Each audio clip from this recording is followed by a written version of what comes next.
यीशु मसीह को सूली पर चढ़ाने वाले कोई और नहीं, आज के यही यहूदी थे जो यरूशलेम में लड़ रहे हैं। नमस्कार, अखबार रिपोर्टर में आपका स्वागत है। और आज हम जिस मुद्दे पे बात करने जा रहे हैं उसमें इतिहास से लेकर वर्तमान की झलक है। जो आज फिलिस्तीन में हो रहा है, जो इजराइल की लड़ाई हो रही है, ईरान लड़ रहा है, तो उसके पीछे एक कहानी है। और ये कहानी क्या है, चलिए शुरू करते हैं। आपको पता ही होगा कि ईसाइयों में और मुसलमानों ने एक लंबी लड़ाई लड़ी, लगभग 7 धर्म युद्ध जिन्हें क्रूसेड कहा जाता है, इन्होंने लड़ा। और ये लड़ाई लगभग 300 साल तक चली, जिसमें 1.7 बिलियन लोग मारे गए थे, जिसमें सिपाही भी थे, बच्चे भी थे, सिविलियंस भी थे, बूढ़े भी थे, औरतें भी थीं। इस भयानक युद्ध के बाद आज यही ईसाई यहूदियों के दोस्त कैसे बन गए? बहुत ही गंभीर सवाल है। तीनों धर्म का जो मेन ऑरिजिन यरूशलेम ही है। ये तीनों धर्म एक दूसरे के कट्टर दुश्मन हैं, तो ये ईसाई लोग यहूदियों के साथ क्यों खड़े हैं? ये गंभीर सवाल है।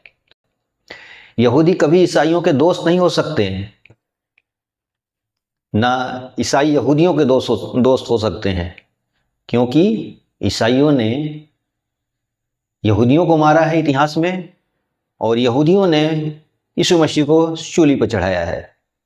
और ये लोग भूले नहीं हैं एक दूसरे को। ये पूरी लड़ाई के पीछे एक धर्म युद्ध है। आप जिसे पॉलिटिकली पावर का है गेम, पावर लेना चाहते हैं सब लोग। एक पक्ष जो है वो इस्लाम का हीरो बनना चाहता है और इस्लाम का लीडर, नया खलीफा बनना चाहता है। दूसरा पक्ष ईसाइयों का साम्राज्य लाना चाहता है, और बीच में यहूदी जो हैं तीनों को हटाकर अपने पुराने मूसा वाले जो धरती थी उसे वो पाना चाहते हैं। ये लड़ाई सिर्फ राजनीतिक नहीं, एक धार्मिक लड़ाई है। और ये लड़ाई सिर्फ धार्मिक ना है, राजनीति भी है। यानी दोनों का एक तरह से खिचड़ी है।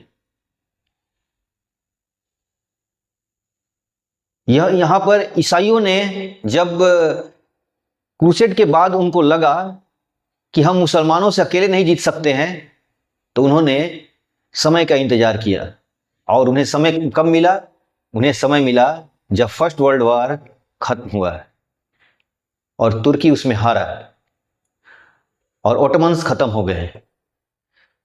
और फिर यहूदियों को यरूशलेम में, यानी आज का फिलिस्तीन में बसाने का एक मौका मिल गया, और उन्होंने किया।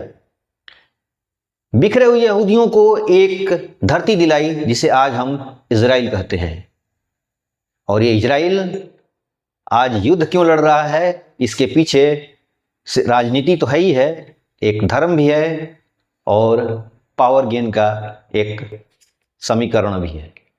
ईरान चाहता है कि शियाओं का एक साम्राज्य को तैयार करना। ईरान चाहता है कि पूरे दुनिया में एक पूरे शियाओं का शासन हो। ये बात सुन्नी भी समझते हैं।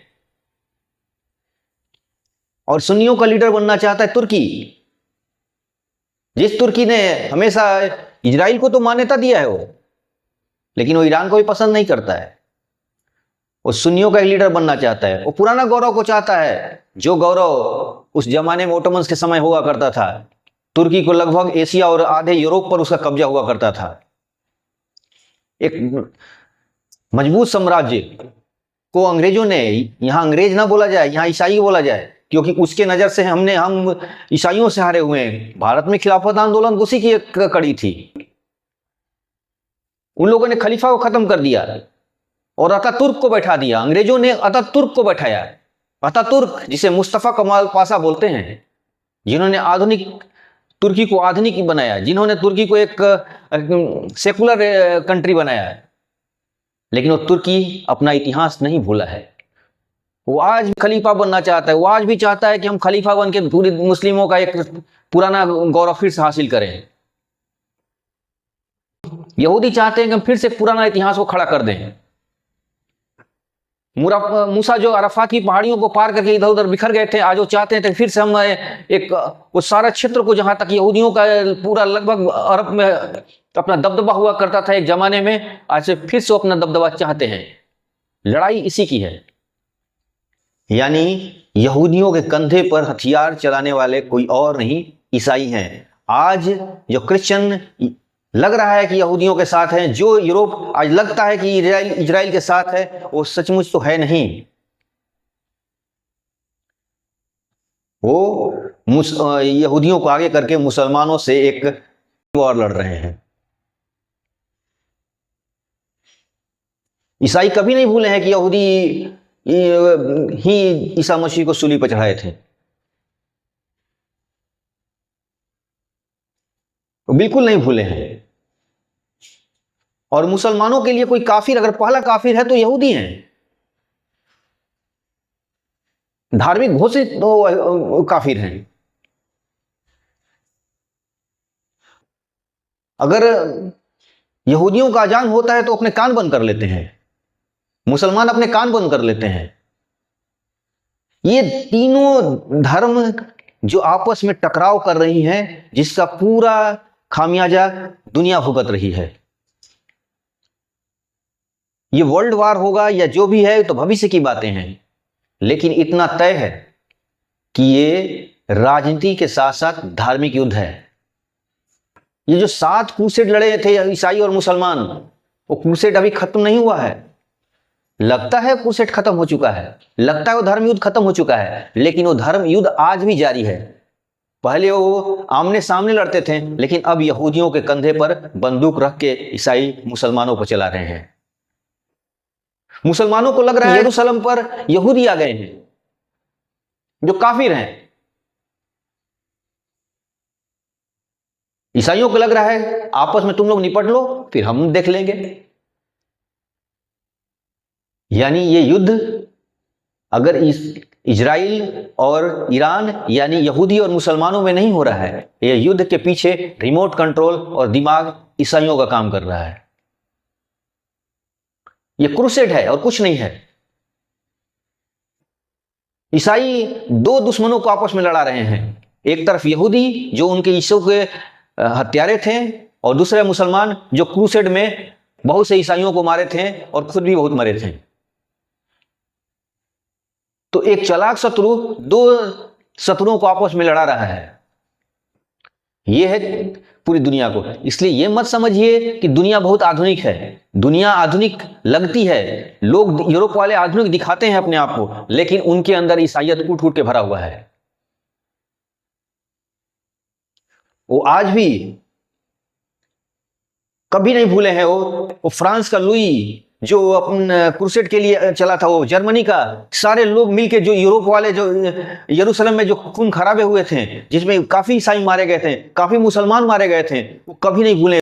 जो 300 साल तक लड़ाई किया, वो अचानक में क्या एक दोस्त कैसे हो सकता है? मुसलमान अपने जैसे जैसे पांव पसार रहे थे, ईसाइयों को के दिल पर वैसे ही। स्पेन की कहानी, स्पेन एक समय ईसाई मुल्क था, मुसलमान बना, फिर ईसाई बन गया। इसके पीछे तुर्की की अपनी कहानी है, वो कभी बाद में बताया जाएगा आपको, मैं कभी बाद में बताऊंगा। लेकिन इतना जान लीजिए कि ये लड़ाई राजनीति के साथ साथ धार्मिक भी है, जिसमें आम जन पीस रहे हैं, जिसमें सिविलियंस पीस रहे हैं। एक तरफ ईरान है जो शिया वर्चस्व चाहता है और सारी जगह अपनी प्रॉक्सी आर्मी के तहत कम से कम 10 प्रॉक्सी सेना। आप समझते हैं क्या हिजबुल्लाह ही एक है, हमास ही है, हुती ही है? नहीं, ऐसे कितने उसमें प्रॉक्सी आर्मी है जो अलग अलग देशों पे काम कर रहे हैं, जो हिजबुल्लाह की तरह शक्तिशाली हैं। तो इजराइल के लिए इतना आसान नहीं है लड़ाई। अभी तो उसको हिजबुल्लाह से निपटना है, हमास से निपटना है, हुती से निपटना है, लेकिन उसे और भी कई लड़ाकों से भिड़ना पड़ेगा। और मजे में ईसाई लोग हैं, वो तो चाहते ही हैं कि दोनों कट के मर जाए, बचे हुए क्षेत्र पे हम अपना कब्जा कर लेंगे। ये लड़ाई यरूशलेम की है, ये लड़ाई उस पवित्र भूमि के लिए है जिसे तीनों अपना पवित्रता के लिए, तीनों अपने भविष्य पवित्र मानते हैं।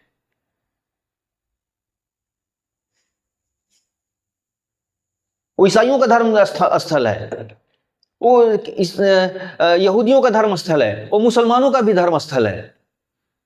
यानी यरूशलेम ये तीनों का धर्म स्थल है, और तीनों इसके लिए लड़ रहे हैं, तीनों अपने हिसाब से षड्यंत्र कर रहे हैं, लड़ रहे हैं। तो ये लड़ाई सिर्फ यहूदी मुसलमानों की नहीं है, इसके पीछे जो मास्टरमाइंड, जो दिमाग काम कर रहा है, वो ईसाइयों का कर रहा है।